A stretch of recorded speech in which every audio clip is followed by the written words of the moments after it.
Xurrak otish sizda ham joningizga tegdi, ha? To'g'risini tan oling. Xo'p, xurrak otishdan qutulishning eng samarali usullarini o'rgataman. Bundan oldin bu videoni aynan xurrak otadigan do'stlaringizga yuborib qo'ying. Xo'p, birinchisi bu vazn tashlash.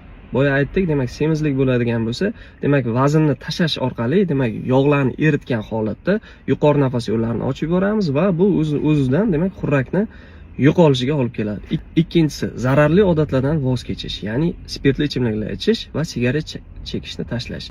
Xo'p, uchinchisi, chalqancha yotishga emas, yonboshlab yotishga ko'proq harakat qilish kerak. Ya'ni yonboshlab yotish xurrak otishdan qutulishning eng samarali usullaridan biri bo'lib hisoblanadi. To'rtinchisi, agar burunda muammo bo'ladigan bo'lsa, masalan, burun to'si qiyshaygan bo'lsa, demak, buni lor bilan maslahat qilgan holatda to'g'irlash yoki angina bo'ladigan bo'lsa, anginalar oldirish kerak bo'lishi mumkin. Beshinchidan, xurrak otishni kamaytiradigan o'zi tibbiy uskunalar bor. Bular nima?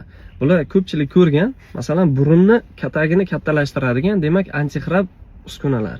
Ya'ni mana bu yoqqa yopishtirib qo'yiladi va burun ochiladi va og'izdan nafas olish kamayib, uxlaganda burun orqali olinadi nafas. Til ildiziga bog'liq holatda, ya'ni tilning kattaligiga bog'liq holatda kelib chiqadigan sabab bo'ladigan bo'lsa, tilga qo'yiladigan maxsus uskunalar bor. O'shani taqqan holatda, demak, xurrakni hattoki kamaytirish mumkin.